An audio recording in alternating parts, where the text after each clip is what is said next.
Les activités que vous proposez, on en a parlé en première partie du talk, mais ce qui est important aussi, et ce que je vois sur votre site internet, entre autres, dans votre communication, c'est qu'elles ont souvent un lien aussi avec le monde professionnel. Ça aussi, il n'y a pas de hasard, il y a tout un lien entre développer l'épanouissement des enfants, mais aussi les faire grandir dans toutes les manières qu'on peut imaginer. Exactement. En fait, je trouve qu'un des problèmes à l'école aujourd'hui, c'est qu'on est peut-être bon parfois sur l'instruction, mais on a beaucoup de mal à projeter les enfants dans la vie d'après. Savoir ce qu'on veut faire de sa vie, savoir ce qu'on veut faire comme métier, c'est pour moi une des questions principales de la vie de chacun.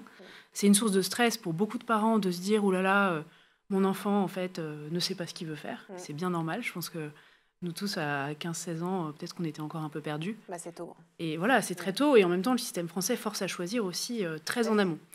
Et donc, nous, on a pris le pari de se dire, on va, au travers des rencontres, permettre des discussions. Et donc, chacune de nos expériences ou activités commence par le professionnel qui se présente, qui explique son parcours.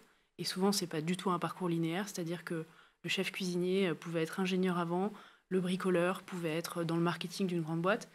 Et comme ça, les enfants se disent, en fait, OK, les gens ont fait des choix à des moments, mais on peut changer d'avis. Et puis, tout est ouvert. En fait, à 15 ans, tout est ouvert et c'est un peu le message qu'on essaye de passer.